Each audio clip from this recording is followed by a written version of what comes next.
Hemos llegado al versículo 21 del capítulo 3 de Lamentaciones.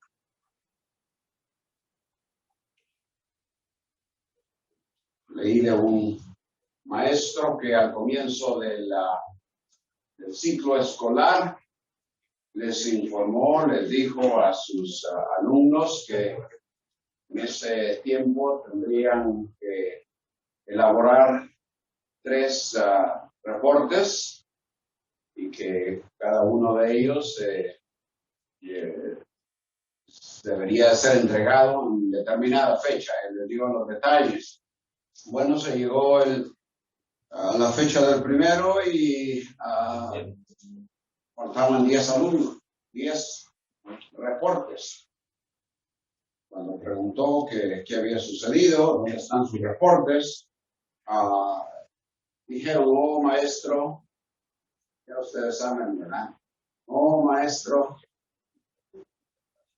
hemos tenido otras clases, no logramos terminarlos, es nuestra primera experiencia a nivel universitario, nos puede dar una extensión. Bueno, está bien, pero quiero recordarles que si no entregan a tiempo sus reportes, la calificación va a ser 0. Se llegó el tiempo del segundo reporte. En esta ocasión faltaban 15 reportes. Bueno, ¿qué sucedió? ¿Dónde están sus reportes? Bueno, excusas. Esto, que aquí, que allá. Denos una extensión. Bueno, pues, pero quiero recordarles que si el último reporte no está ya explicado, entonces su calificación va a ser 0. Se llegó el día y en esta vez faltaban 25 reportes. ¿Dónde están sus reportes? Pues hemos tenido otros exámenes, denos una extensión de un par de días. Y le dijo al maestro, bueno, por cada día que lo entreguen tarde, voy a deducir 20 puntos. Eso es injusto. Injusto. Ustedes quieren justicia. Entonces, la calificación es 0. Porque se les advirtió. Y ahora yo les estaba siendo un tanto consecuente o benigno, pero ustedes dicen que quieren justicia. Entonces es 0. En cierta forma, eso era lo que estaba sucediendo con el pueblo de Judá. Y hasta cierto punto, podríamos decir que en estos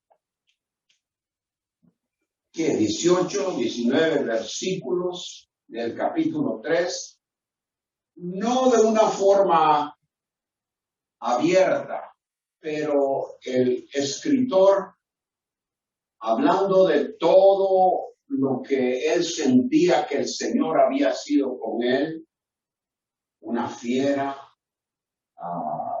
como un oso, como un cazador, que le había hecho que fuese objeto de una cierta queja de parte de él. Pero, de alguna forma, él comienza a entender que en realidad el Señor no ha obrado de una forma injusta, porque él ya les había dicho por muchos años antes, a través de muchos profetas, lo que habría de suceder. Y por eso es que ya en los últimos versículos de lo que estudiamos la última vez, el domingo por la mañana, vemos que el escritor comienza a declarar que él desea orar al Señor. Y en el versículo 19 dice, acuérdate de mi aflicción y de divagar. Él deja de quejarse y ahora se dirige al Señor reconociendo que quejarse de nada le sirve. Y lo que él debe de hacer es ir al Señor pidiendo su ayuda.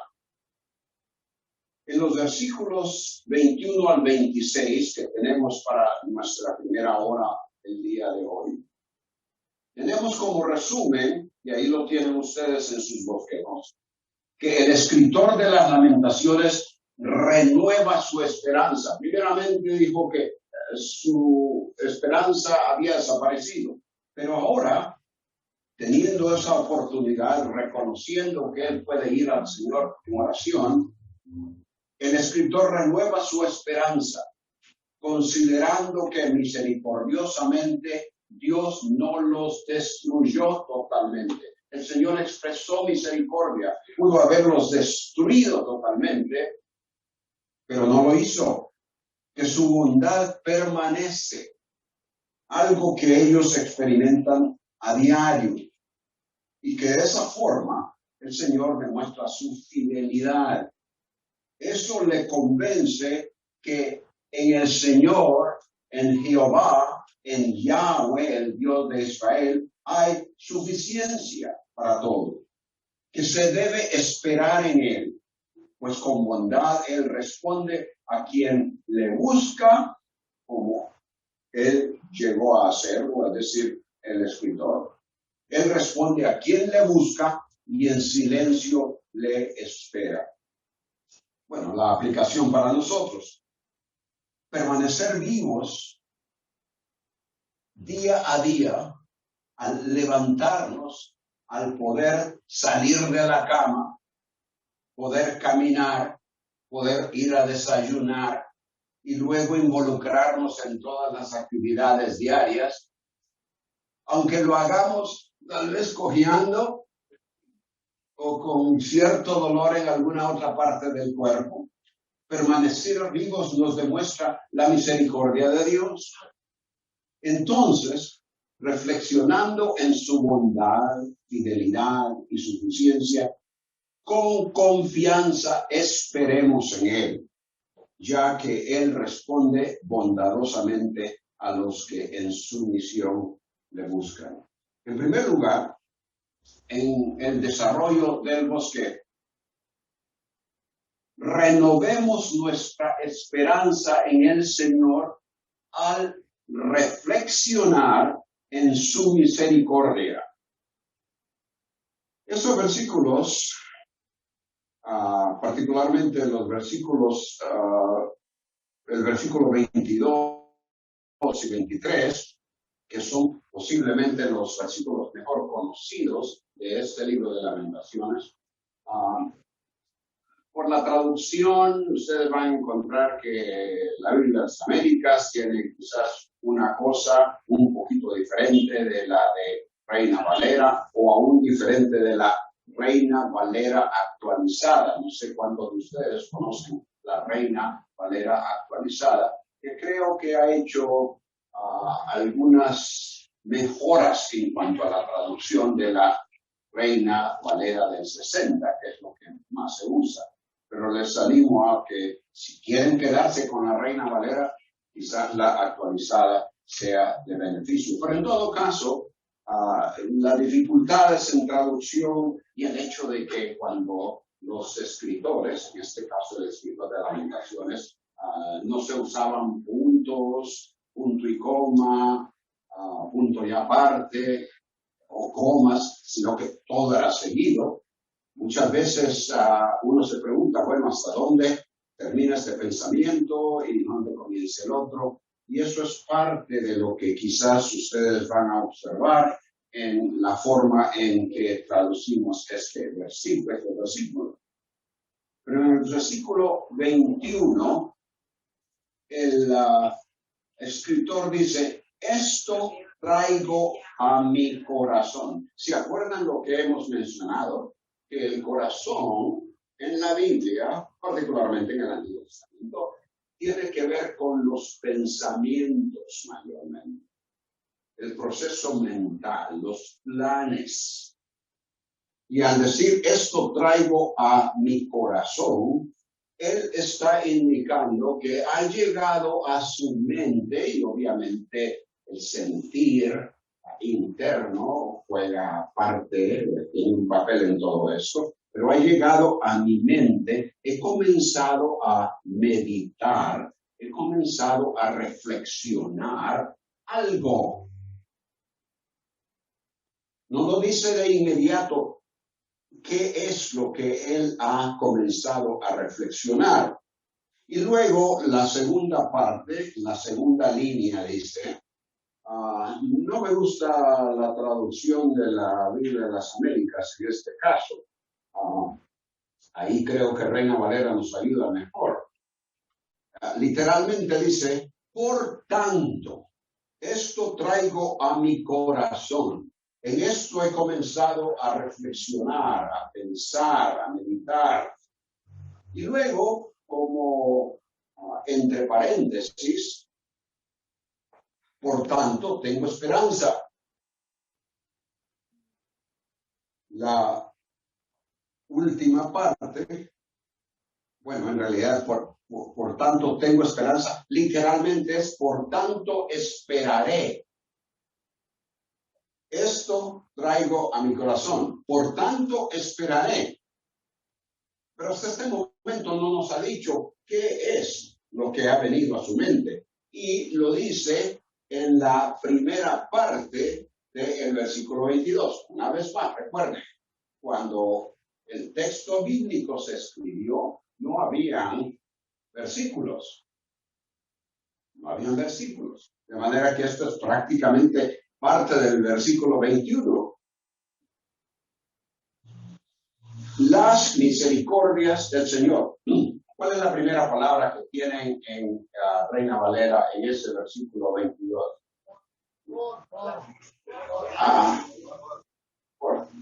Bueno, esa palabra no está ahí.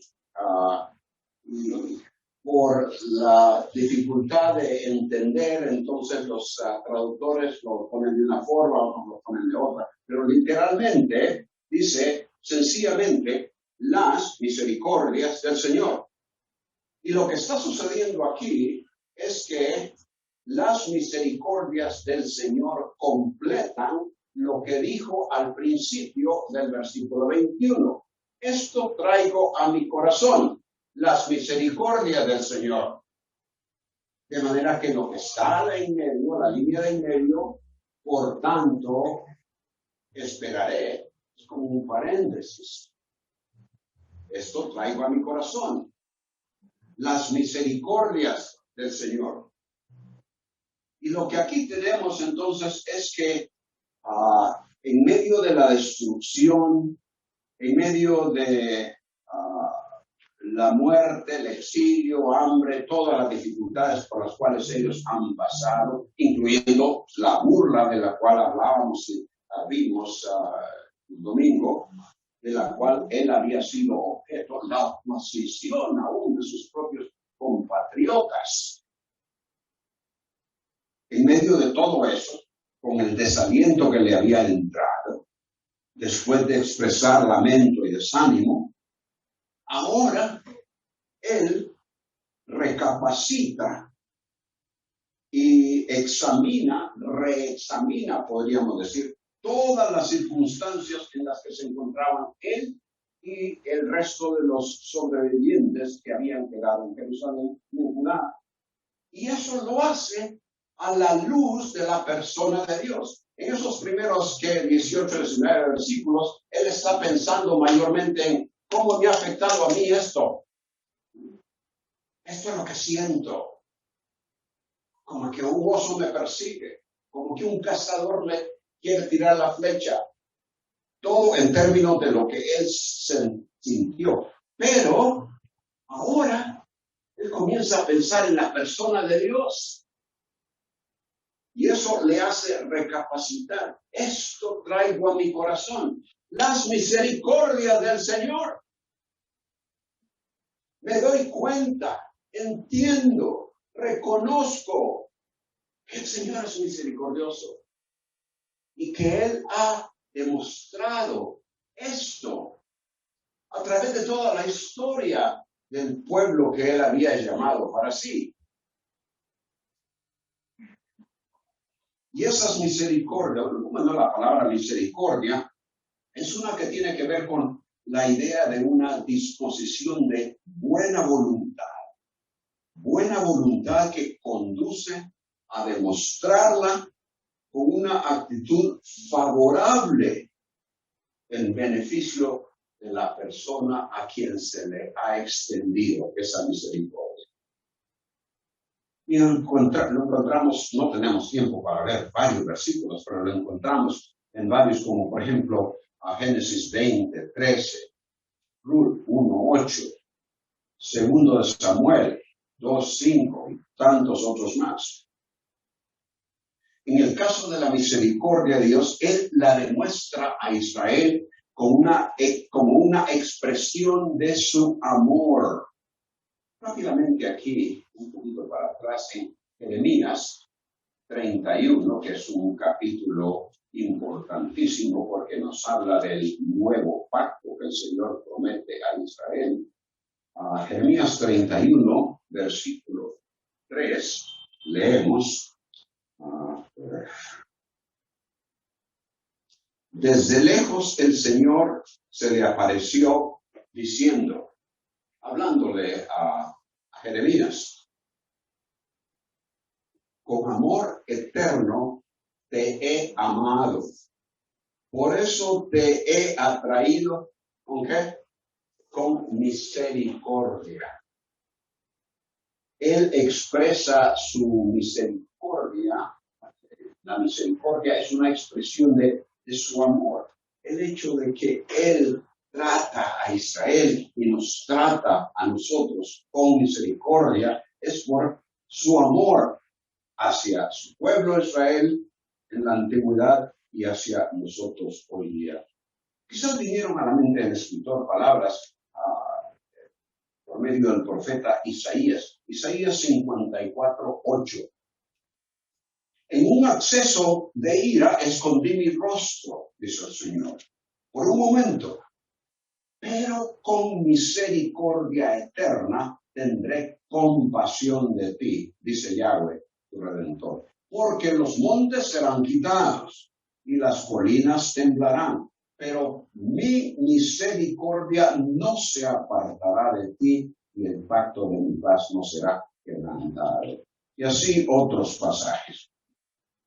Con la profunda desesperación, la derrota espiritual, la depresión en la que él había caído, ahora, en estos versículos, él comienza a darnos una explicación que da a conocer que ha llegado a entender algo de lo que el Señor ha hecho y, por tanto, cómo se debe responder a él. Ese pequeño entendimiento, porque obviamente la mente humana no puede abarcar todo lo que la misericordia y la persona de Dios es, pero ese pequeño entendimiento por parte de él le hace ver la misericordia de Dios, le provee esperanza. Obviamente no que resuelve toda la situación, porque vamos a la continuidad de nuestro estudio, nos vamos a encontrar otra vez con dificultades que él expresa, pero los versículos del 43 al 66, en el resto de este capítulo, indican que él continúa contemplando y sintiendo los efectos de la devastación del sufrimiento. Pero por lo menos en esta parte que estamos viendo ahora, nos enteramos de que él considera las misericordias de Dios y que él las está meditando. Esa experiencia y la aplicación de la cual que nosotros derivamos de ella es algo que también nosotros podemos experimentar cuando pasamos por tiempos de desesperación, de cansancio mental, de derrota espiritual y hasta de depresión.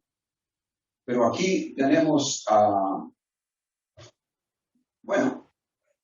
Pensemos en la experiencia del apóstol Pablo. ¿Creen ustedes que el apóstol Pablo había pasado por una situación en que su ánimo se decayó? Escuchen lo que él dice en 2 de Corintios, capítulo 1, versículo 8. No queremos que ignoréis, hermanos, acerca de nuestra aflicción sufrida en Asia, porque fuimos abrumados sobremanera, más allá de nuestras fuerzas. Ahora, escuchen, de modo que hasta perdimos la esperanza de salir con vida.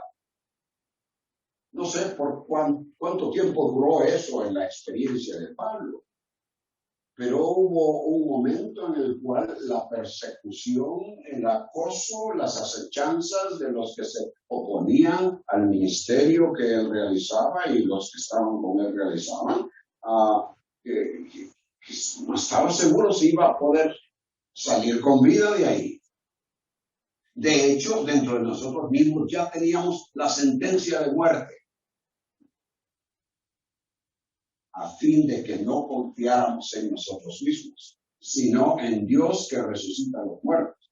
Al fin y al cabo, si a un caso nos mataban, teníamos la seguridad de la resurrección. Pero refiriéndose al Señor una vez más, dice, el cual nos libró de tan gran peligro de muerte y nos librará, y en quien tenemos puesta nuestra esperanza. Y eso fue lo que llevó a la experiencia de este hombre cuando comenzó a considerar la misericordia de Dios. De manera que esa línea, la segunda línea, la que está como en un sándwich, la primera línea es, esto traigo a mi corazón, las misericordias del Señor, pero ahí en medio es como la conclusión de lo que las misericordias le han llegado a concluir. Por tanto, esperaré, considerando todo lo que el Señor es en cuanto a su misericordia. Todo lo que somos, todo lo que tenemos, gozamos, y aquello de lo que escapamos es por la gracia y misericordia del Señor. Toda buena dádiva y todo don perfecto viene ¿de dónde? De lo alto. Desciende del Padre de las luces, con el cual no hay cambio ni sombra de variación. Pero bien, por sobre todas estas cosas que nos ayudan en nuestra vida diaria, que tocan nuestra vida física, el énfasis del Nuevo Testamento, que debe constantemente dominar nuestro pensar y estado de ánimo, es, hermanos, la esperanza eterna. Como el mismo Pablo testificó en lo que leímos, que habían perdido la esperanza de salir con vida, pero si acaso no importa, porque al fin y al cabo Él nos va a resucitar. De manera que eso en última instancia es lo que nos ayuda. ¿Qué si el Señor no me saca de esta dificultad? ¿Qué si el Señor no sana esta enfermedad? Bueno, esto no es todo. Con todas las complicaciones que eso pueda presentar, esto no es todo, porque en última instancia nuestra esperanza está centrada en la resurrección y nuestra presencia con Él por la eternidad.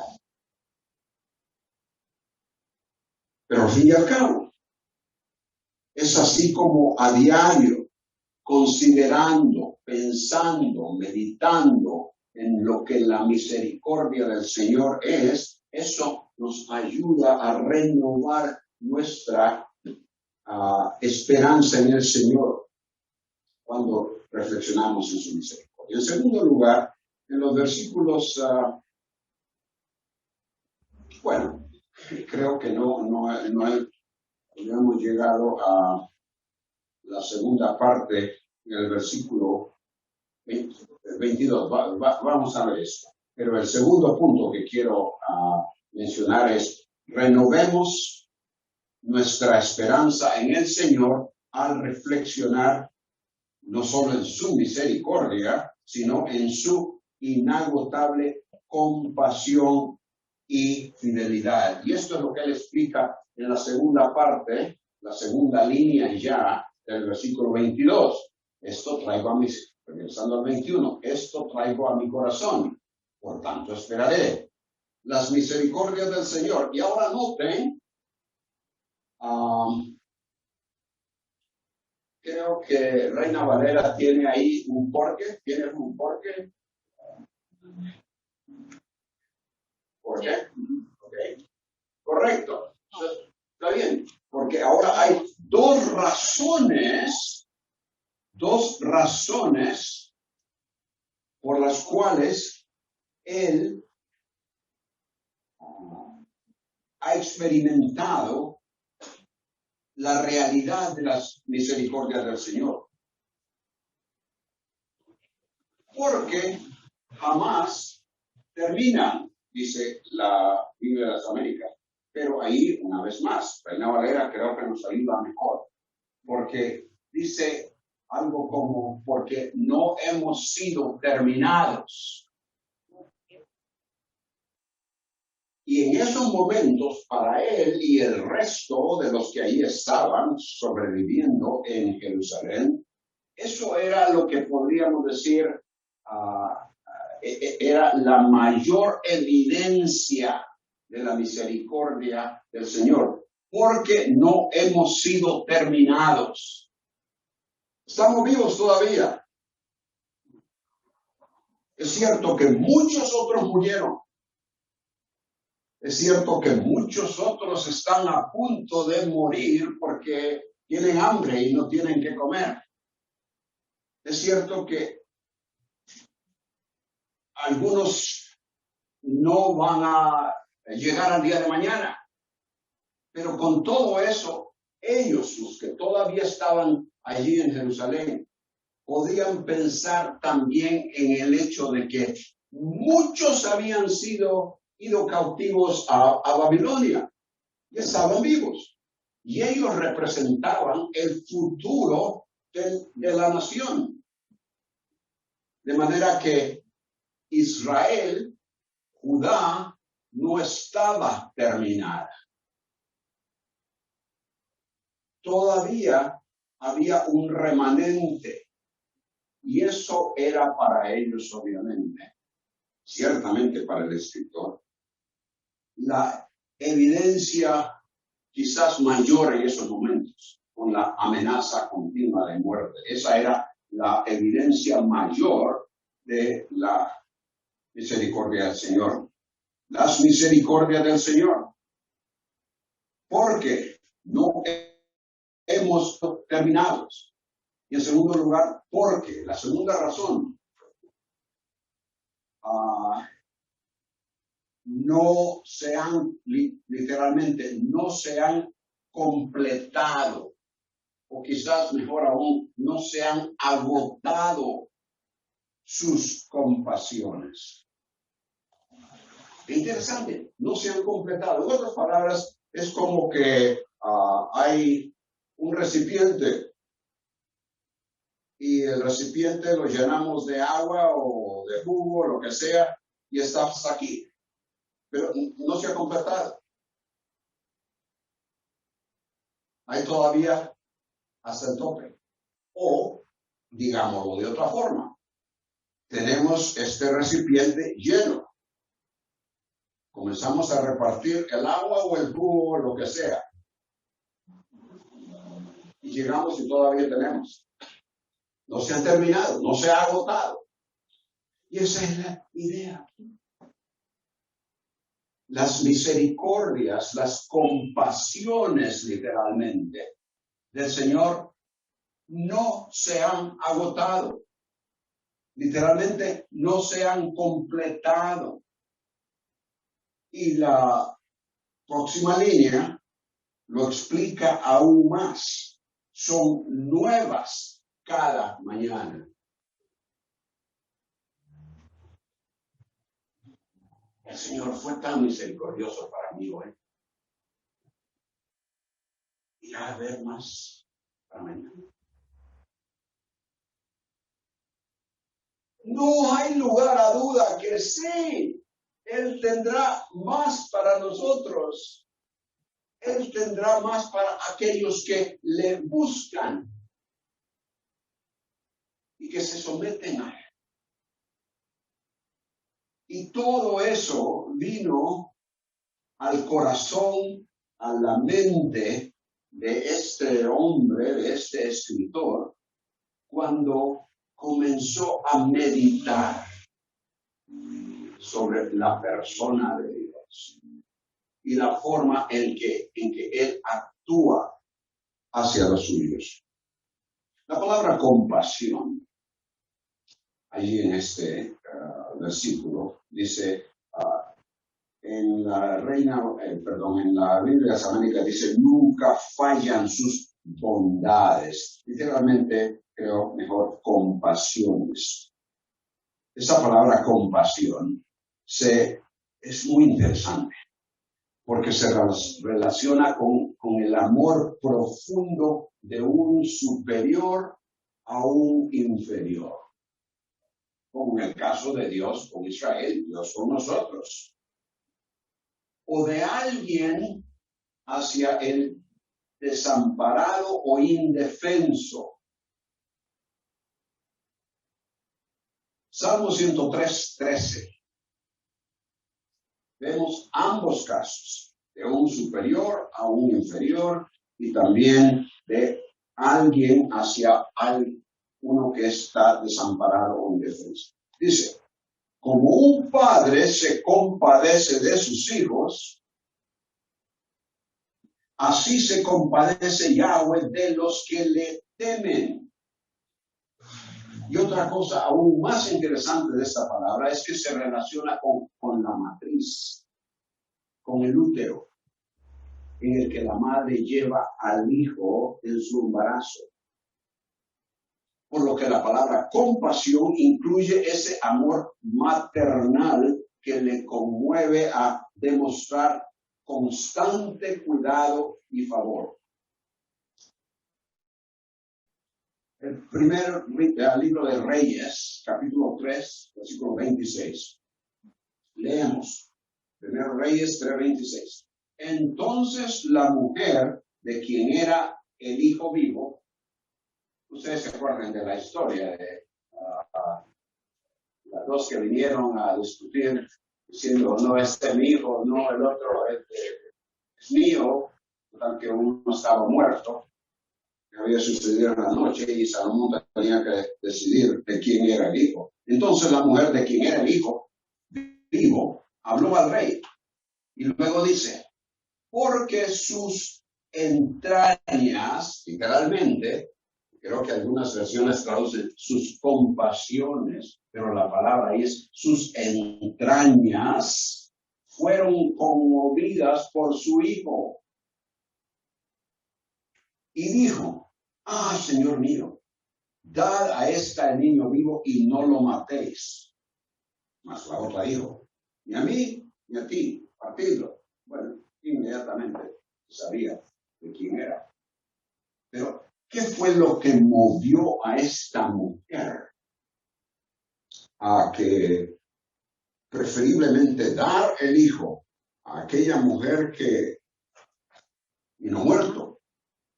Y dice ahí que fueron sus entrañas, sus compasiones. Básicamente la misma palabra de entrañas y compasión. Isaías 49:15. ¿Puede una mujer olvidar a su niño de pecho sin compadecerse? Básicamente la misma palabra, entrañas, sin compadecerse del hijo de sus entrañas. Aunque ellas se olvidaran, yo no te olvidaré. Entonces, una madre y un padre tienen un amor hacia su hijo porque procede de ellos. Ellos son sus progenitores y esa relación genera en ellos lazos de amor que constantemente ofrecerán cuidado, protección, provisión desde que son niños. Obviamente, sabemos que ese no es el caso de los padres, pero eso es lo ideal y el Señor es el Padre ideal. Hay varios otros versículos donde podemos hacer esta comparación, pero una vez más, por cuestión de tiempo. El Señor entonces dio origen a Israel como una nación con amor maternal y paternal a la vez, con el propósito de establecer un plan de bendición para ellos. Una vez establecido el pacto concertado allá en Sinaí, Él no lo cambiaría. Aunque Israel desobedeciera el cumplimiento de su responsabilidad, Él no los desecharía totalmente. Habría de traer castigo, juicio, como lo hizo durante ese tiempo, pero no lo desecharía totalmente. Diferentes generaciones serían castigadas, pero la nación no sería ni será eliminada, porque sus compasiones, ese amor paternal y maternal no se agota, sino que permanece avalado por la segura palabra de Dios. La implicación, desde luego, es la seguridad de la permanencia de Israel como el día y la noche. Eso lo dice en Jeremías, capítulo 33, versículos 35 y 36. Dice el Señor, si se apartan estas leyes de mi presencia, también la descendencia de Israel dejará de ser nación de mi presencia. Si el día y la noche se termina, entonces Israel se terminará. Pero la cosa es que esto continúa. Él ya ha establecido esas leyes. Esas compasiones se renuevan cada mañana con el simple hecho de estar vivos. Suficiente provisión para ese día. Recordemos entonces que la gente en ese tiempo, como mencionábamos el domingo, la gente en ese tiempo pensaba mayormente en la misma vida diaria, permanecer vivos, sobrevivir, algo que sucede en algunos lugares del mundo. Pero aunque atravesando dificultades en su permanencia como remanente que demostraba la continua existencia de Israel, los sobrevivientes de Jerusalén podían ver que su misericordia y compasión, el Señor manifestaba su fidelidad. La palabra fidelidad tiene que ver con firmeza, compromiso inquebrantable, confirmación de la verdad. Una vez más tengo que escoger qué versículos aquí porque el tiempo se nos va. Pero en Éxodo 17:12 dice que las manos de Moisés se le cansaban. Entonces tomaron una piedra y la pusieron debajo de él y se sentó en ella, y Aarón y Hur le sostenían las manos, uno de un lado y otro del otro. Así estuvieron sus manos firmes. Esa es la palabra que tiene que ver con fidelidad. Sus manos permanecieron firmes. Y esa es la idea de fidelidad. Algo firme, inquebrantable, que continúa, permanece. Dios actuó de esa manera hacia el pueblo, con la firmeza, lo inquebrantable y la verdad de su compromiso a ellos. Reconocer eso hizo al escritor renovar su esperanza en el Señor al contemplar su inagotable compasión y fidelidad. ¿Acaso no tenemos nosotros diaria evidencia de la fidelidad de Dios? Nuestra humanidad nos mantiene enfocados en aquello que fue importante para los hebreos de antaño: preservación de la vida y provisión diaria. Temas que, aunque importantes, disminuyen el énfasis en las enseñanzas del Nuevo Testamento en comparación a lo espiritual. Hoy, naturalmente, la mayor parte de las personas piensan en eso: cómo sobrevivir, cómo podremos pasar el resto de la semana o del mes o del año. Y es desafortunado cuando eso viene a ser lo que controla la mente de aquel que ha hecho profesión de fe, que dice haber creído en el Señor y confiar en Él. El Señor Jesucristo dio un resumen de eso en ese bien conocido pasaje de Mateo 6, 25, 31, 32. No lo voy a leer todo porque es también conocido. No os preocupéis por vuestra vida, qué comeréis, qué beberéis. No es ni por vuestro cuerpo que vestiréis. No es la vida más que el alimento y el cuerpo más que la ropa. Y luego termina: buscar ¿qué? Primero el reino de Dios y su justicia, y todas estas cosas os serán añadidas. Dios es fiel en proveer y en proteger. Pero lo que la palabra no quiere que perdamos de vista es la realidad de cómo el Señor nos llamó para bendición eterna. Aun cuando lo que pasemos y experimentamos sea muy devastador.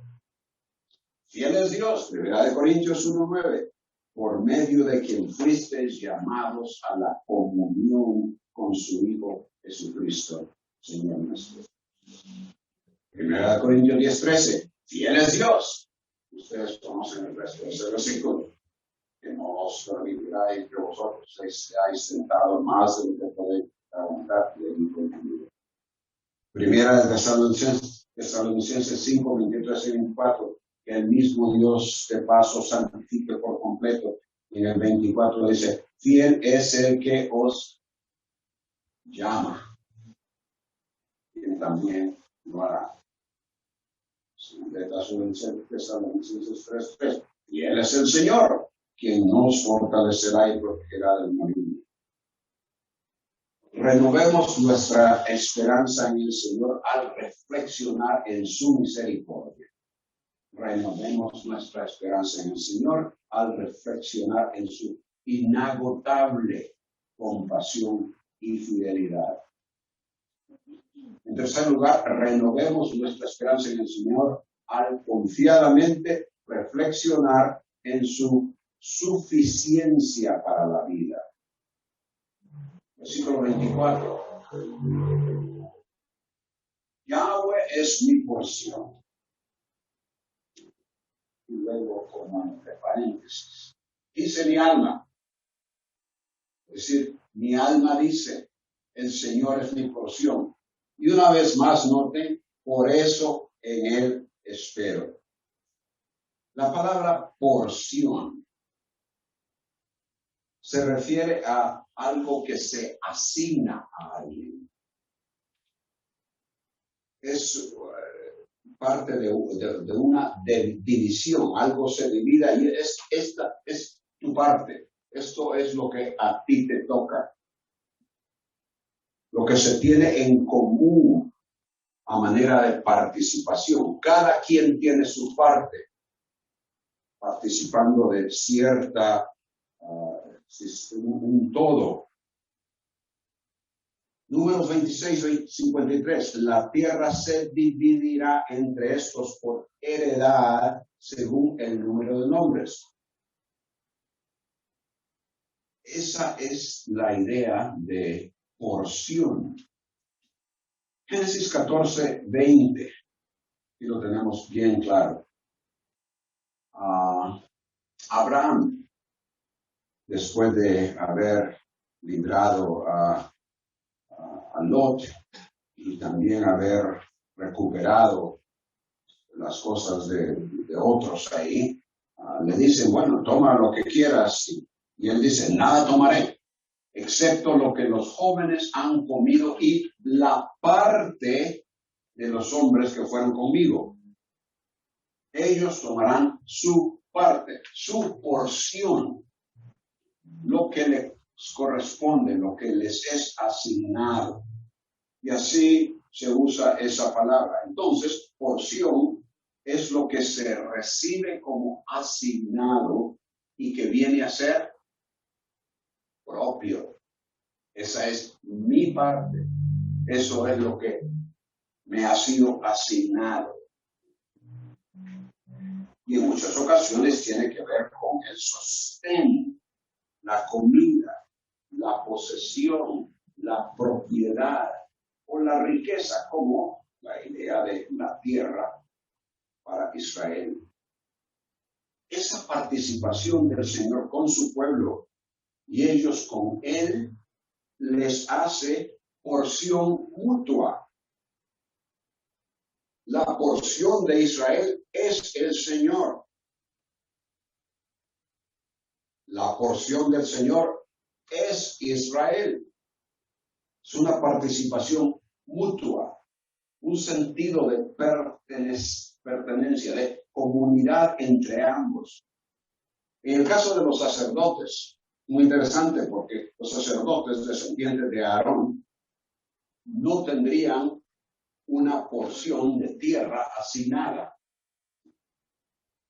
Y en el caso de ellos se dice que la porción de ellos es Yahweh, de una forma muy especial, más especial podríamos decir, que lo que Yahweh sería para el resto de la población. Porque ellos serían privilegiados con los sacrificios, el servicio al Señor a favor del pueblo de Israel. De manera que la relación era aún más especial con ellos. Para el pueblo en general, la tierra que Yahweh les asignaba como herencia, como su porción, les era el nexo que los identificaba como su pueblo y Él como su Dios. Cuando el escritor en Lamentaciones declaró, mi porción es Yahweh, significó su participación en la asignación que Yahweh les hizo a ellos como su Dios. Significó pertenencia, mi porción, lo que era de Israel por encima de todo, era el Señor como suficiencia para la vida. Como David había escrito antes, el Señor es mi pastor. Y como resultado de ello, dice, nada me, bueno, Reina Valera traduce, faltará. Pero ahí en realidad, lo que se debe traducir es, nada me falta. Él está hablando de ahora, no está hablando de mañana o pasado, no. Ahora, nada me falta. De manera que la suficiencia para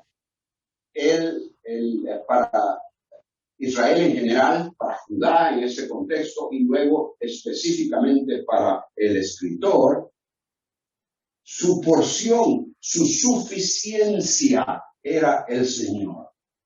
Haber meditado en la misericordia del Señor que les fue demostrada, preservando un remanente del pueblo, preocupación, con compasión, con la comunidad, continuidad del amor de madre y de padre, les hizo reconocer la firmeza y verdad de la palabra y promesa del Señor a ellos, por lo que, como dice ahí en medio, el Señor es mi porción. Dice mi alma, hay algo en mi interior que me testifica, habiendo yo considerado todo lo que el Señor ha sido para nosotros, que me testifica, que me asegura que el Señor es en realidad mi suficiencia, mi porción, lo que necesito, lo que suple para mí. Es prácticamente como decir, yo digo, el Señor es mi porción. Y por esa razón, entonces, a final del versículo, por esa razón, por eso en Él espero. Si Él es suficiente, si Él es mi porción, lo que a mí me pertenece, y es ese Dios, creador de los cielos y de la tierra. ¿Se pueden imaginar ustedes la realidad? Tan solo el pensamiento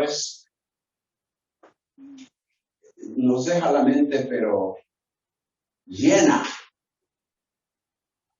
como para pensar el resto de nuestras vidas. Solo el pensamiento. Pero cuando reconocemos que esa es la realidad, que Él es nuestra suficiencia, que se ha manifestado en la persona del Señor Jesús, que ahora está presente en nosotros, en la persona de su Espíritu. Hermanos, ¿qué más podemos decir? ¿Qué más podemos esperar? ¿Qué más podemos desear? Y eso era a lo que el escritor había llegado. Esa era la conclusión cuando se puso a meditar en la persona del Señor. Nuestra naturaleza humana, especialmente en la época en la cual vivimos, casi demanda que mi porción, lo que a mí me corresponde en esta vida, mi suficiencia, es la libertad y los recursos para vivir cómodamente, como yo quiero, sin que nada me falte o me falte. Y si me falta, que rápidamente pueda obtenerlo. Pero nuestra suficiencia es de Dios. Pablo aprendió eso cuando tuvo la dificultad de ese aguijón en la carne, después de haber orado, dice, Señor, quítame esto. El Señor le dijo, no, yo soy suficiente para ti, mi gracia suficiente. En Filipenses 4:11, cuando está él dando las gracias a los filipenses por la ofrenda que le han enviado, él da gracias por ello, pero les testifica que he aprendido a contentarme en cualquiera que sea mi situación. Sé vivir en pobreza, sé vivir en prosperidad, en todo y por todo he aprendido el secreto tanto de estar saciado, completo, suficiente, como de tener hambre, de tener abundancia, como de sufrir necesidad. Y es en ese contexto. Muchas veces usamos este versículo 13 totalmente fuera de contexto. Y está bien cuando queremos dar a entender algo. Pero noten el contexto en el cual Pablo lo dice. Todo lo puedo en Cristo que me fortalece. Él es suficiente para mí. De manera que si tengo hoy y no tengo mañana,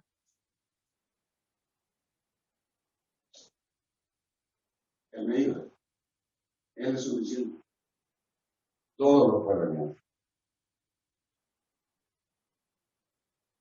Entonces reflexionemos en lo que es nuestra suficiencia. el Señor, para que en las dificultades, si nuestro ánimo y esperanza han decaído, que la certeza de esa suficiencia renueve nuestra esperanza en él. Y rápidamente, en cosa de no más de 5 minutos, no he visto a nadie que me hace así todavía. Bien, en 5 minutos, versículos 25-26, renovemos nuestra esperanza en el Señor con sinceridad y sumisión.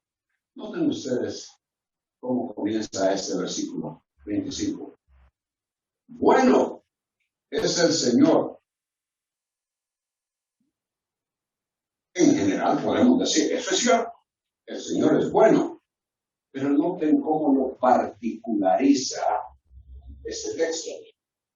Bueno es el Señor para los que en él esperan. Es que si no se espera en el Señor, es precisamente cuando entonces comienzan las quejas. Quizás hasta ese momento el escritor no había pensado en esa situación. Como hemos visto, lo había enfocado todo desde el punto de vista de lo que a él le afectaba y por lo tanto las quejas. Pero ahora ha considerado las misericordias del Señor. El hecho de que sus compasiones son inagotables, que a diario están presentes y que Él, por lo tanto, demuestra la fidelidad, la firmeza, lo inquebrantable de sus promesas. Él lo confirma a los suyos, a diario. Entonces, Él puede, con toda razón, decir, bueno es el Señor para los que en Él esperan, para el alma que le busca. Y obviamente la implicación es que si no se le busca, no es que el Señor deja de ser bueno. Pero para él, para el que no busca al Señor, el concepto, la idea, la realidad de la bondad del Señor no se realiza en él. No le alcanza, a pesar de que el Señor es bueno con toda su creación. Pero nosotros encontramos la bondad del Señor expresada en nuestras vidas cuando, habiendo escuchado el Evangelio, nos dimos cuenta de lo que Él había hecho a nuestro favor. Y entonces acudimos a Él, le buscamos, fuimos a la cruz, fuimos a la realidad de que ese Mesías, ese Cordero de Dios que murió en la cruz, que está vivo, podemos acudir a Él. Entonces, reconocimos, pudimos experimentar la realidad de la bondad de Dios. Y luego continuamos experimentando. Pero ese es el comienzo. Y en nuestro diario caminar con Él, continuamos experimentándolo.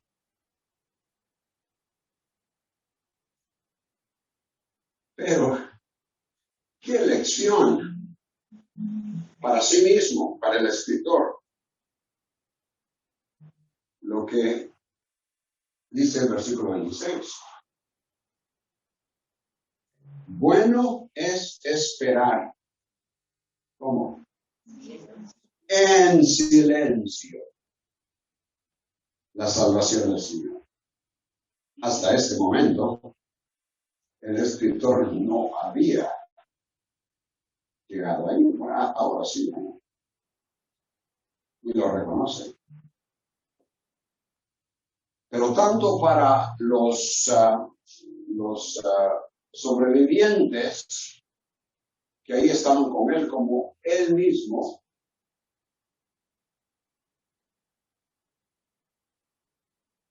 había sido queja y queja y queja y queja.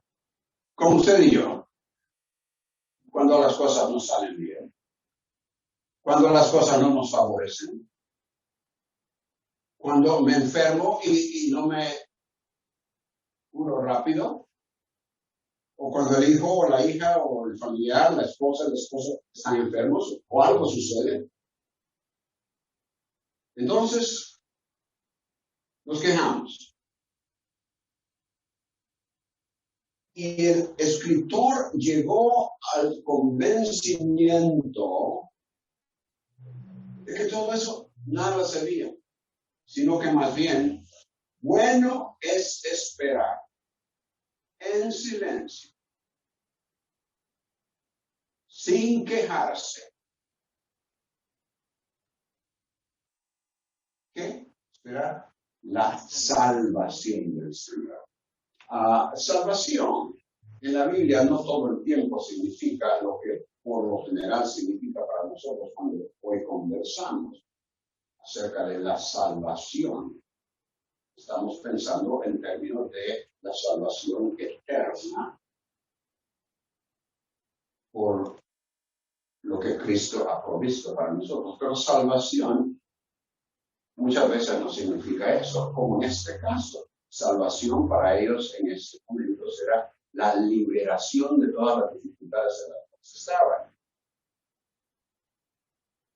Y eso ellos deberían, reconoció el escritor, que deberían de esperar que eso sucediera calladitos, sin más quejas. Eso no significa que toda comunicación con el Señor iba a terminar, a cerrarse, a interrumpirse. No. En su corazón, en su mente, y aún moviendo sus labios delante de él, podían comenzar a reconocer, podían comenzar a confesar la realidad de la misericordia de Dios y agradecerle, porque el Señor, a pesar de todo lo que ha sucedido, aquí estamos. Estamos hoy aquí. Aunque no sé lo que mañana voy a poder comer, pero aquí estoy, tú me tienes. Y has llevado a un remanente allá alrededor mío. Y ellos son el futuro con el cual tú vas a renovar a tu pueblo. Obviamente, muchos de ellos no entendían eso, pero algunos de ellos seguramente, pues sí. Gracias al Señor porque nos permite examinar su palabra, estudiarla, y juntos podemos ser renovados, renovar nuestra esperanza en Él, con todo lo que las podemos hacer. Gracias, Padre. Sabemos que todo lo que en tu palabra hay no lo podemos agotar, como tampoco tus bondades, tus compasiones son inagotables. Las experimentamos a diario. Perdónanos, Señor, por nuestras quejas.